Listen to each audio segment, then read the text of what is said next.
Silo, centre initiatique, le livre ouvert, à sa tête l'apôtre Jean d'Or, père fondateur et guide spirituel. Bonsoir, papa. Oui, bonsoir et bonsoir à tout le monde.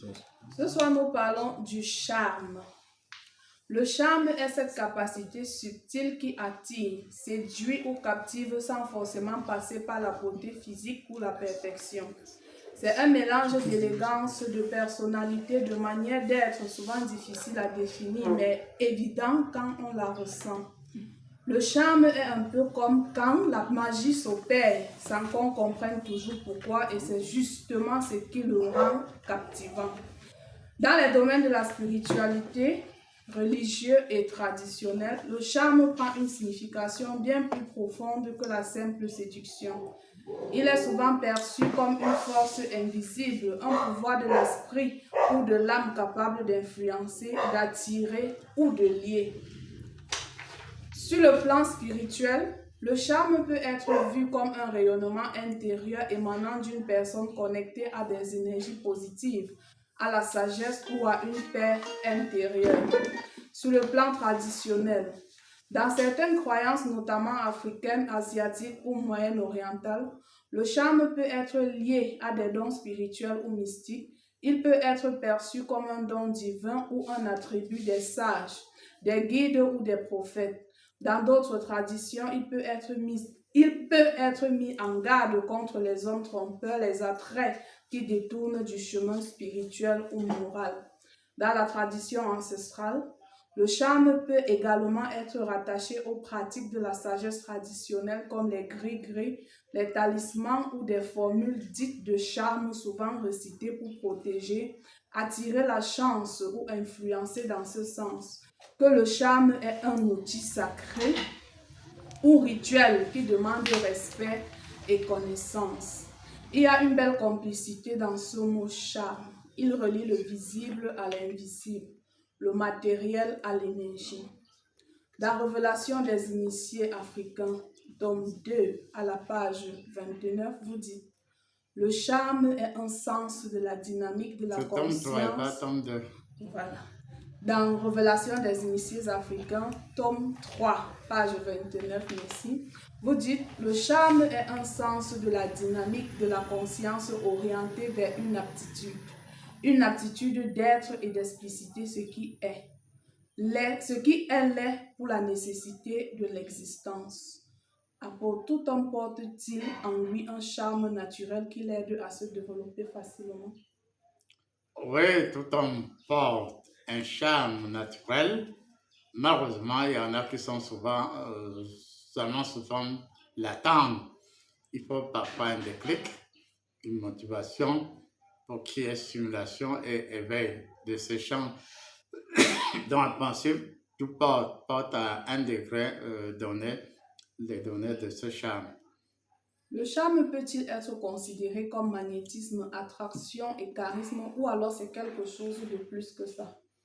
Oui, effectivement, naturellement, sans avoir recours à quoi que ce soit, effectivement, il y en a qui dégagent naturellement l'attraction, il y en a qui se différencient, il y en a qui sont conscients de leur attraction, justement dans la définition que tu as tirée euh, du livre les initiés africains, en tout cas tome 3, nous savons qu'effectivement, il est dû dans ce thème-là et dans cette recherche qu'effectivement tout part de la capacité de la mobilisation d'énergie de notre spécisme. Et on peut l'orienter dans ce thème. Dans Révélation tome 3, il est beaucoup plus question de rechercher l'humanisme, de rechercher l'idéal, de toucher le profondeur de ce qui doit être et de réorienter cela. Jusqu'à ce moment-là, il y en a qui sont nés véritablement dans la lumière et dans la grâce et qui ont la possibilité donc de saisir leur essence naturelle et d'allier le visible à l'invisible et tout cela, comme ça a été dû à l'introduction. Par rapport à la nécessité qu'on doit comprendre facilement, on peut dire qu'il y a une attraction naturelle dans les degrés varient en fonction des personnes.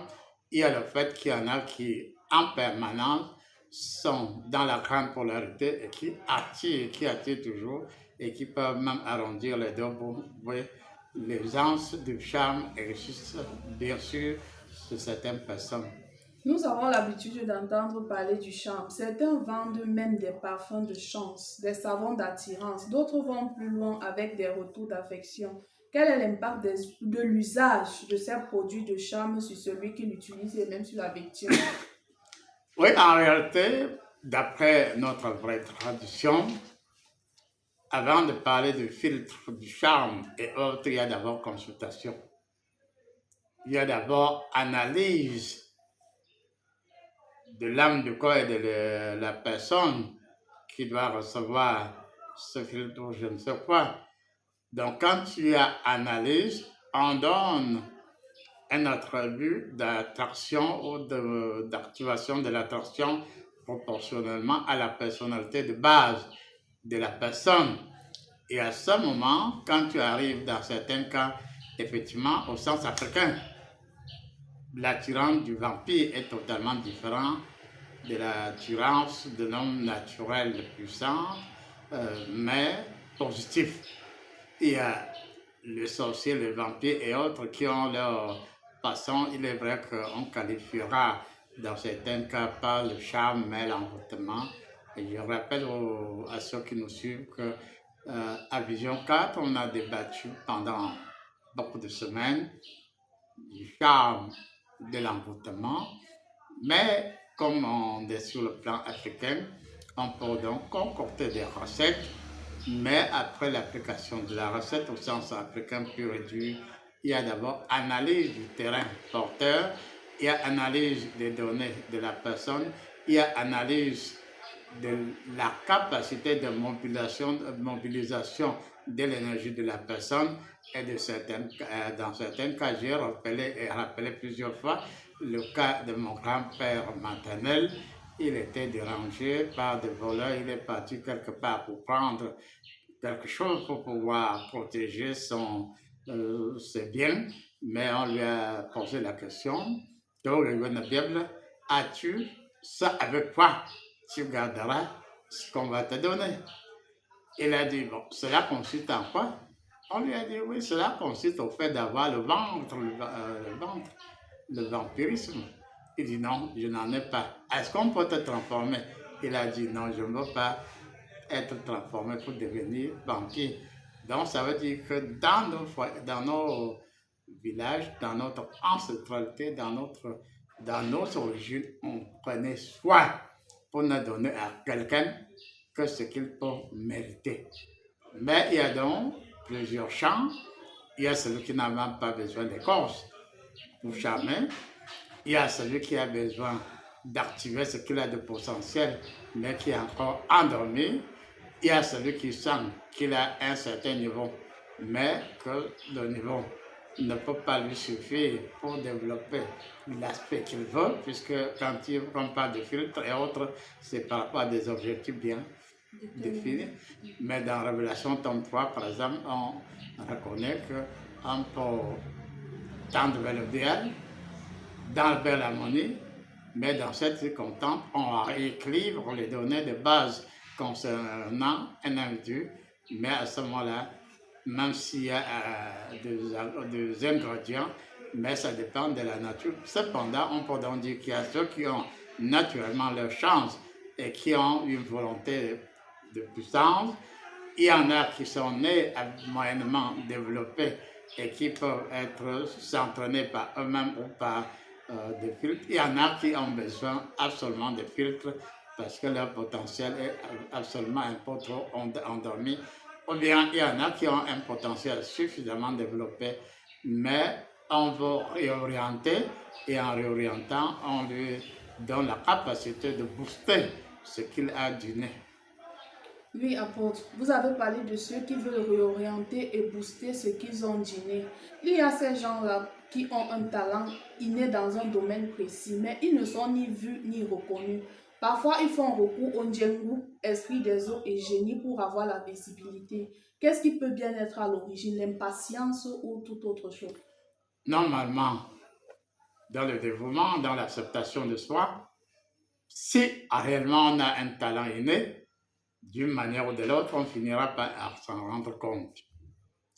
Mais on peut s'en rendre compte, il y a le temps de l'éclairage, il y a le temps de l'analyse des données de ce potentiel, il y a le temps de la captation de l'énergie pour booster ce qu'on a de potentiel, mais qu'il y en a qui sont innés, de façon innée, très puissants, très attractifs, mais qui s'emballent les pédales tout simplement parce qu'ils sont trop pressés. Et par conséquent, nous savons que ceux qui sont naturellement chanceux, ceux qui sont naturellement, en tout cas, boostés ou sur le point d'être boostés, finissent toujours par se découvrir, puisque dans d'autres thèmes, on a dit que pour certaines personnes choisies par Dieu, d'une manière ou de l'autre, leur chance, leur sucra, leur boostage reviennent toujours en surface. Mais il y en a qui se disent que nous ne savons rien parce qu'ils n'ont même pas regardé en eux. Et par conséquent, à ce moment-là, ils ont recours au Django. Mais, le Django ne réussira qu'à celui-là qui est potentiellement lié au Django. Donc, il y a certaines choses sur le plan traditionnel, comme on vient de le rappeler, qui ne peuvent être activées. Tu as d'abord l'inné, tu as d'abord en toi un potentiel orienté vers ceci ou vers cela, mais à un moment donné, comme on a dit, on peut être pressé et on peut se dire que oui, c'est social, oui, c'est traditionnel, oui. Par exemple, dans la région du Sud, on peut se dire, dans une certaine mesure, que tous ceux qui sont en tout cas, vers la côte, là, chacun a son djembe et chacun a une relation orientée vers tel ou tel axe. Mais, bien sûr, qui sont familiers au Mangota, au djembe, mais le développement de cette connexion n'est pas le même, pas du tout. Et c'est pour cela que même si on est très bien, même si on est de la côte, même si on a la visitation, et c'est même normal, puisque ces génies, ces esprits voyagent, se promènent, et comme ils ont la capacité de détection, et détectent ceux qui ont un potentiel faux, ils frappent à leur porte, ils viennent et ils cherchent à tisser, je ne sais pas comment, quelle porte parte avec les personnes, et à partir donc de là, on va à un niveau beaucoup plus élevé, et puis parfois on peut entrer dans un système qu'on ne comprend plus. Oui, apôtre, permettez que nous revenons un peu sur le cas dont décrit la Bible Jézabel. La Bible la décrit comme une femme qui était belle, qui attirait et qui soumettait des hommes. À ce niveau, est-ce que son charme était naturel ou alors elle utilisait d'autres éléments pour arriver à cette fin? Oui, elle était à plus de 80, ce change était à plus de 80% vrai, naturel. Mais maintenant, par entraînement, elle s'est exercée, puisqu'elle a les talents de séduction. Elle avait la beauté, elle avait des talents de séduction, appuyée par des tantes et des cousines.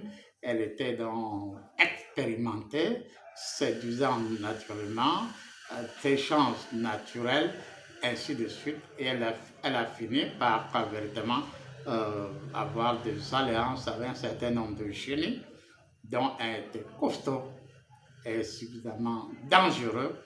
Et celui-là voulait, à travers elle, séduire et commander à tout le monde. Et ce n'était même plus ce qui était prévu pour elle au départ.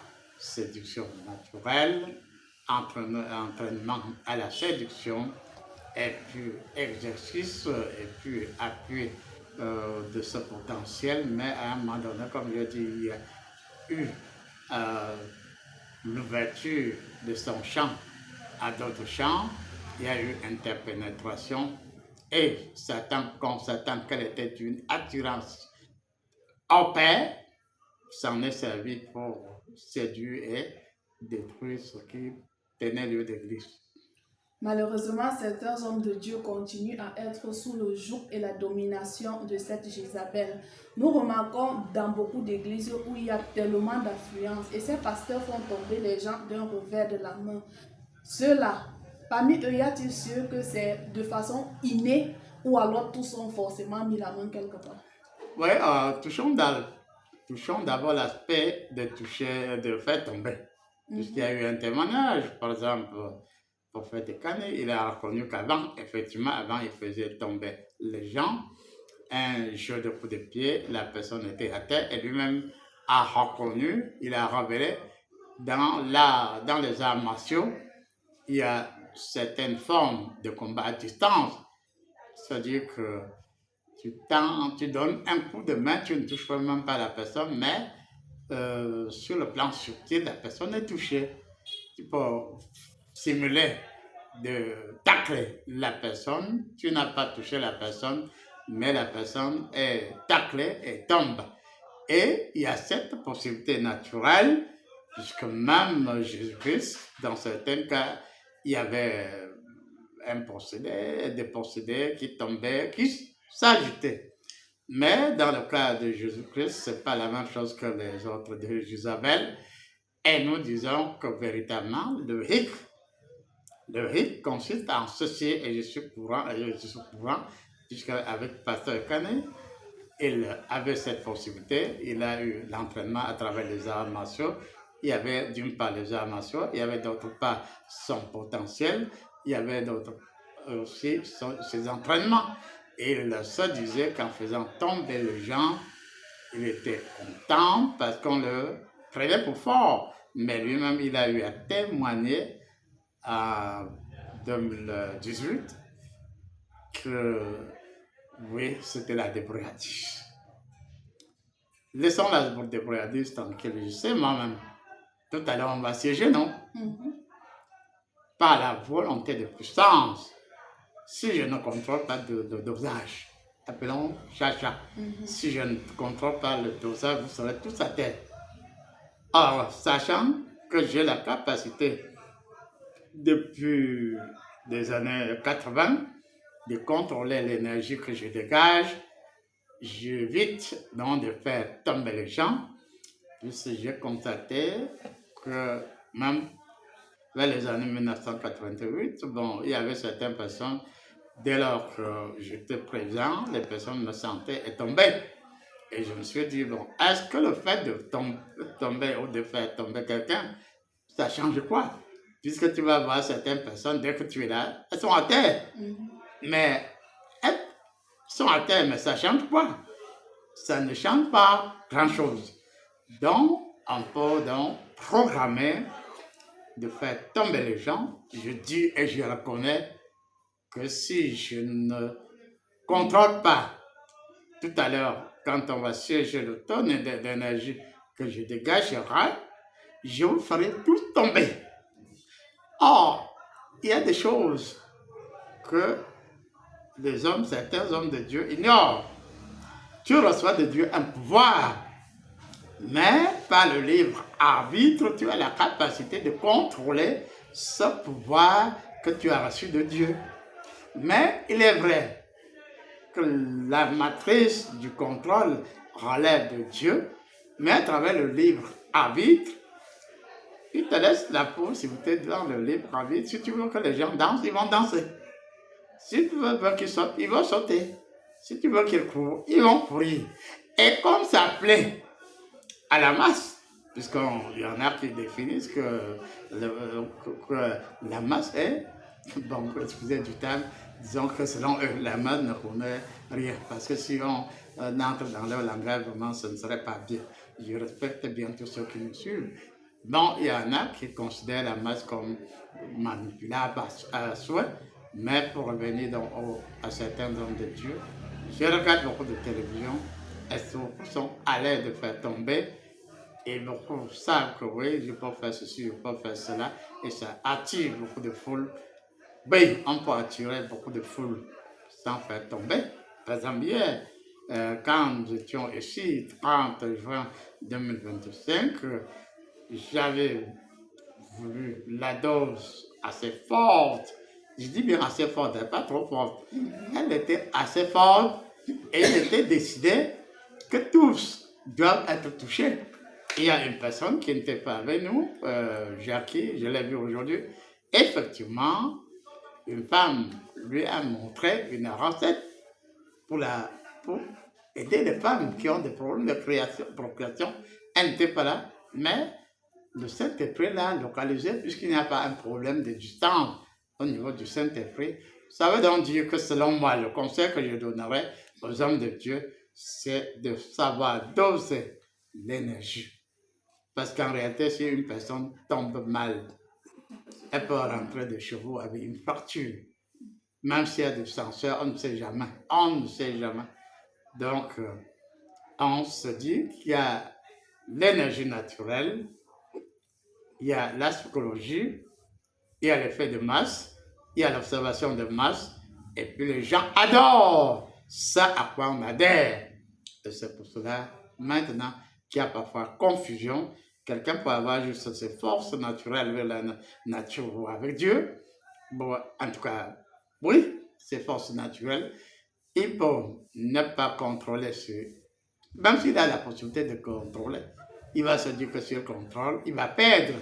Puis enfin, quand on voit immense foule, s'agisse, tombe, qui parlent, les démons parlent à travers eux, c'est bon pour eux.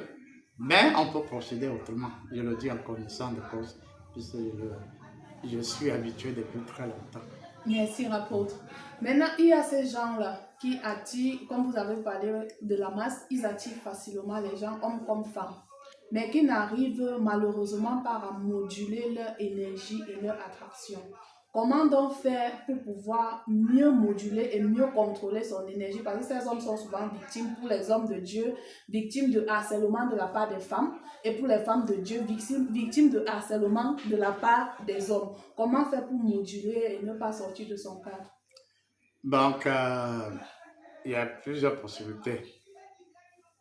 Bon, me concernant, on peut avoir une couverture naturelle au niveau de son aura, de son âme, de son esprit, à telle enseigne que lorsqu'une femme, je l'avais remarqué quand j'étais à Poulan, il y a une femme, effectivement, qui cherchait à accoucher. Donc, j'étais encore à ce moment-là, les années 80, jeune homme. Et puis, elle voulait me séduire dans son cœur, mais là, quand elle m'a regardé dans les yeux, il s'est dégagé un feu. Elle a eu peur. Elle a confessé. Oui, n'est-ce pas? Elle s'est abstenue de ce qu'elle voulait faire. Il y a une amie, Meko Madeleine, du stylo, elle a dit, cet homme-là, oui, c'était aussi j'étais relativement jeune à ce moment-là, j'étais dans les 40 ans, et puis 30-40 ans, et une de ses amies s'est dit, bon, celui-là, vraiment, il est beau, et pour ça, j'en avais suffisamment, même si la maladie m'a fini, j'étais réellement suffisamment beau. Mais la fille, la camarade à Meko Madeleine a donc posé la question, est-ce qu'il y a possibilité de séduire cet homme? Elle lui a répondu, c'est toi-même qui ira. C'est toi-même qui fera ce que tu voudras. Effectivement, elle est venue avec toutes les techniques de séduction, puisqu'il y a plusieurs techniques de séduction, le langage, l'attitude, l'habillage, tout ça. Donc, elle s'est rendue compte que ça me laissait à 37. Dans mon cas précis, je me suis dit, bon, si je me laisse faire, jusqu'à d'être comme Salomon, est-ce que je vais contenir toutes ces femmes qui viendront vers moi? Et à un moment donné, non seulement ça, on peut se dire exception, mais même dans l'exception, il y a en psychologie la proximité ou le réel, l'attachement. Parce que tu peux t'ouvrir à recevoir l'affection si c'est pour moduler l'énergie et retourner à la personne pour sa délivrance, oui. Mais si c'est attraction pour attraction, attention, même si tu fais n'importe comment, la femme risque de ne plus se détacher. Je me rappelle que quand j'étais encore très jeune, mais j'étais déjà spirituel, il y a un de mes amis, bon, on l'avait amené en vacances et puis il avait eu à s'intéresser à une femme. Cette femme faisait des choses comme si elle avait perdu la tête. Et puis, comme son père me connaissait, son père est venu vers moi. Elle m'a fait appeler, je suis venu. Il m'a dit, mais ma manière, tu sais qu'il y a même une chanson maintenant, ma manière de t'aller André Marie. Bon, et puis, effectivement, mon ami là aimait beaucoup cette chanson-là, manière. Et puis, le père a dit, bon, tu m'as dit que c'est fini. Mais est-ce que vous avez enlevé ce que vous avez mis dans le corps de ma fille, manière qui ne jure que par vous? Qu'est-ce qu'il faut faire? Est-ce que tu ne vois pas que ce sera... Je l'ai rassuré que non, papa. Ta fille ne va plus se comporter comme si elle était folle. Et effectivement, il faut la maturité pour tout type de force. Et je l'ai constaté depuis mon jeune âge. Mais il y en a qui savent, qui peuvent contrôler, mais qui ne veulent pas du tout contrôler. Si quelqu'un d'autre était à ma place, et aussi là, il aimerait que toutes les femmes tombent pour lui, bon, ce serait facile. Que, oui, elles vont tomber. Et ça peut perturber, ça peut véritablement perturber. Et seras-tu capable de les satisfaire? Et à ce moment-là, il y a une nuance que je dois relever. L'attraction, c'est-à-dire l'attraction entre hommes et femmes, quand c'est une attraction naturelle, il n'y a pas de problème. Si c'est une attraction dotée d'une énergie spéciale, attention, il y a danger signalé parce qu'il y aura un phénomène de dépendance. Et à partir de là, même si tu n'as pas concrètement donné tel ou tel sens à la personne, elle sera tellement subjuguée par toi qu'elle ne pourra plus jamais se contrôler et ça peut avoir des dégâts à tous les niveaux. Bon, si tu es homme de Dieu, tu le fais à une femme d'autrui, il y a peu de chances que son mari parvienne encore à la contrôler. Donc, il faut faire très, très attention. J'en sais quelque chose. Apôtre, dans cet angle, peut-on associer le charme à de l'envoûtement ou alors à toute autre forme de possession? Oui, effectivement, comme je l'ai dit tout à l'heure, il y a eu ce thème à Vision 4, on parlait de charme, de l'envoûtement et autres. Donc, en réalité, l'envoûtement, c'est un niveau, il faut vraiment nuancer les choses et les rendre compréhensibles. C'est le charme, c'est au départ, comme on a dit, l'attirance, l'attraction et tout ça, mais c'est encore acceptable. Mais quand c'est déjà belle option de la dépendance, c'est là qu'on parle donc de l'envoûtement. Parce qu'en réalité, on contrôle à ce moment-là la volonté ou l'esprit ou l'âme de la personne, mais pas pour son bien. Parce que dans le charme décrit, le thème décrit dans Révélation tome 3, c'est plutôt maîtriser l'énergie pour le bien de la personne qui maîtrise et de la personne qui reçoit l'énergie maîtrisée. Mais on peut donc dire que dans l'ensemble, il faut savoir que lorsqu'on pousse haut le niveau, on tombe dans l'envoûtement. Il ne faut pas passer de midi à 14h quand on est dans l'envoûtement. On ne se contrôle plus. Je me rappelle que lorsque j'étais à Yagua, il y a une dame réputée charmeuse et oui, un jeune qui avait dit elle ne peut pas me charmer. Elle ne peut pas me charmer. Un jour, la femme en question les a invités et puis elle a orienté le charme vers lui et c'est devenu plutôt l'envoûtement. Et je vous assure qu'à un moment donné, ce jeune-là était devenu délinquant au niveau du service, au niveau de sa vie. Et puis, heureusement qu'il a appelé à l'aide parce qu'il ne se contrôlait plus. Le charme, tel que j'avais vu à Yagua, la victime était devenue presque folle. Or, avec le charme au niveau normal, il n'y a pas de folie, par exemple. Donc, l'envoûtement, c'est un haut degré et l'envoûtement, on contrôle entièrement, alors qu'au niveau du charme, il y a attention, aller-retour entre le charmé et le charmeur. Il y a quand même une fluidité, alors qu'au niveau de l'envoûtement, c'est à sens unique et le charme, l'envoûté est sous contrôle et l'envoûté n'a juste peu de sa liberté Et là, c'est vraiment un niveau qui frise la sorcellerie dans certains cas. Nous rappelons que le thème charme est tiré dans le livre Révélation des initiés africains, tome 3, à la page 29. Vous y trouverez des thèmes comme le charme par le charme. Et à l'intérieur, il y a des conseils pour maîtriser votre charme naturel et aussi pour vous débarrasser des charmes artificiels. Apôtre, les ancêtres utilisaient le charme pour protéger leur communauté, maintenir l'ordre, faire la guerre, arranger les mariages, faciliter la fécondité, faire prospérer les familles. Alors comment expliquer qu'aujourd'hui, le même charme soit plutôt utilisé pour détruire, séparer les familles, envoûter et esclavager les hommes? Oui, effectivement, comme je dit tout à l'heure, dans le passé, nos aïeux ne donnaient pas le charme ou n'importe quel filtre à quelqu'un, n'importe comment. On étudiait d'abord le terrain biologique.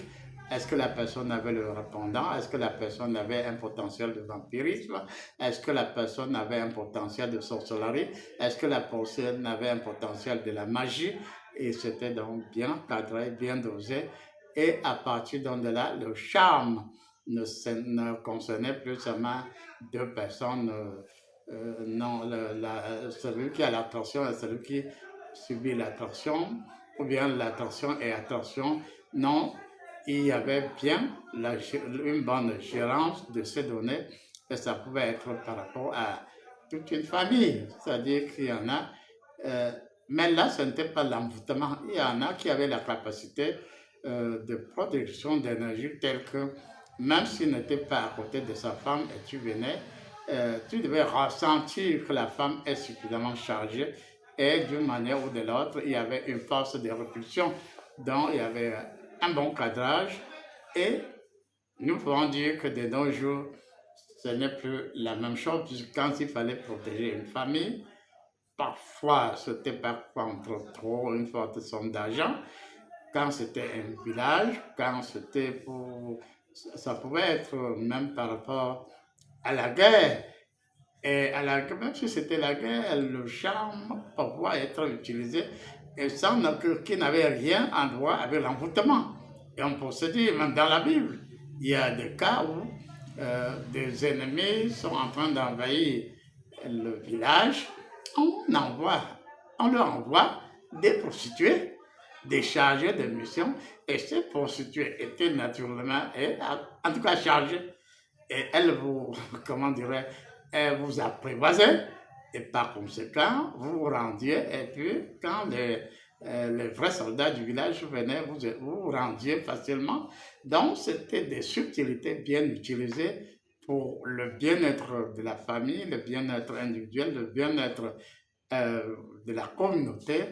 Et il y a certaines personnes qui, à Radio African Nouveau One, s'étaient demandé si on ne peut pas revenir à cette sorcellerie africaine, mais bien contrôlée pour pouvoir protéger les familles, les plantations et autres.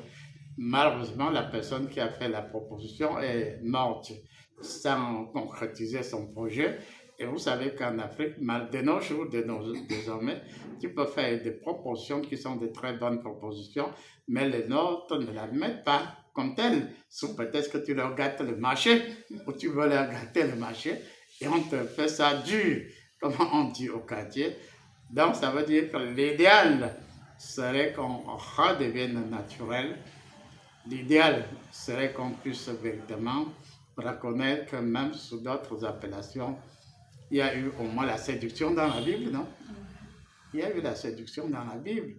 Séduction de tel, bon, même la reine d'Éthiopie a été séduite après beaucoup de tact par le roi d'Israël, Salomon, par le roi Salomon et la reine de Saba.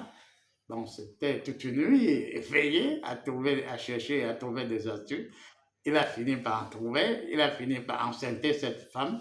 Il ne l'a pas tuée, mais ça a donné donc naissance à une génération qui était en réalité des Juifs éthiopiens, par exemple. Donc nous disons que De nos jours, on peut faire le tamis. Et malheureusement, avec la hantise de la notion de l'argent, ce sera une tâche suffisamment difficile. Suffisamment difficile. Je dis que même dans la Bible, il y a eu la fille d'Hérodias, qui a fait quoi? Elle a séduit son père, non? Par sa danse. Et son père a été tellement subjugué qu'il a dit, vraiment tout ce que tu me demanderas, je te donnerai. Même si elle demandait le trône de son père, le père lui aurait cédé son trône, sauf que sa mère qui en voulait trop à Jean le Baptiste, a voulu la tête de Jean le Baptiste sur un plateau. Bon, on comprend dans la complexité, mais depuis la nuit des temps, on a toujours, au cours des âges, sur comment organiser, sur comment maîtriser. Et de nos jours, je vous rassure, comme on tend vers les conclusions, qu'il est possible de revenir à l'attraction, mais l'attraction sous contrôle. Et à partir de cette attraction, on peut accomplir beaucoup d'œuvres pour le bien de la famille, pour le bien de la communauté ou pour le bien individuel. Merci, apôtre. Prenons le cas d'une femme qui prépare la nourriture de son mari dans la joie et en parlant, en prononçant de bonnes paroles. À ce moment, est-ce du charme ou alors un sort? Non, ce n'est pas un sort. C'est un charme. Il y a au départ le charme, c'est-à-dire l'attraction naturelle. Il peut y avoir dosage qu'on monte au niveau de l'envoûtement. Donc, une femme qui, pendant toutes les phases de la préparation de la nourriture pour son mari, il met du sien, puis même Vision 4, il y a une femme là, Minkala, la reine, elle dit comme c'est à blague que le pouvoir de charme que la femme détient naturellement est tel qu'elle n'a même pas à rentrer chez quelqu'un pour avoir le charme. Ce qu'elle a de naturellement, elle sait comment le conditionner, que ça devient donc une attraction dosée selon le cas. Et dans depuis l'Antiquité, il y a eu des techniques de charme, même dans certains villages, on préparait les jeunes filles, les enfants, dès l'âge de la puberté au charme. Mais aussi, c'était un bon dosage.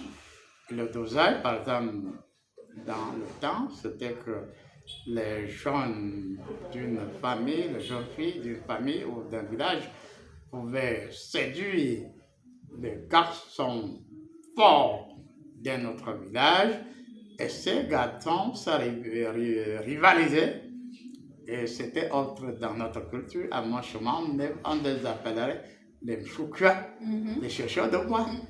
Ah, ils le faisaient pour plaire, par exemple, à X ou à Y. Et à partir de là, il y avait des degrés et des degrés. Et ça permettait qu'on pouvait choisir X ou Y. Et par rapport à la personne choisie, c'est là qu'on développait donc à outrance les techniques qui pouvaient être naturelles ou artificielles ou autres.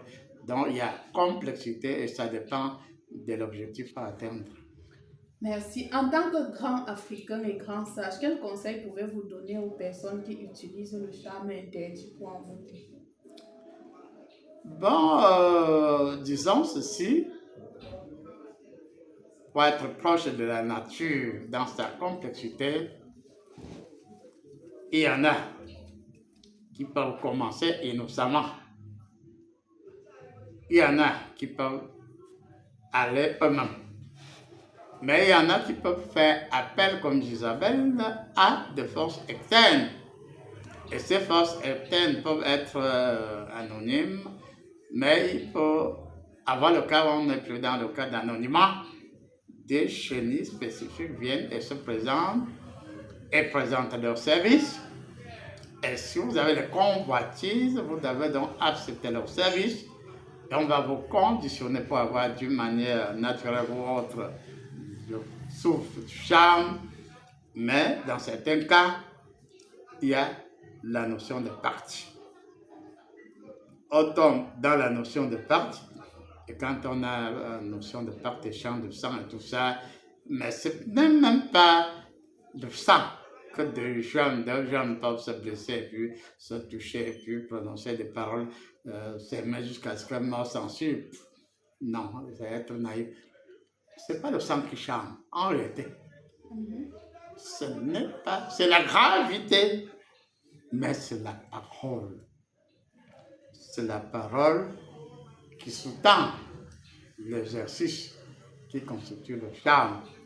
Par exemple, il y a des femmes très astucieuses qui calculent le moment, je ne veux pas dire quel moment, pour amener leur partenaire à jurer. Mais à ce moment-là, c'est la fille, je ne veux pas développer le technique, puisque c'est trop osé, mais elle t'amène quand tu es temps à plonger dans le 7e ciel pour les amoureux, et à ce moment-là, elle te fautive certaines choses, et à ce moment-là, tu le dis de façon inconsciente, et tu te marques à vie, tu es marqué à vie, et tu deviens la proie de cette femme jusqu'à l'éternité. À ce moment-là, c'est le verbe. Il y en a qui, en plus de ça, utilisent quelques trucs parfums et autres, mais la clé, c'est la puissance du verbe. Merci, apôtre. Merci, grand sage. Merci pour les conseils et pour la disponibilité.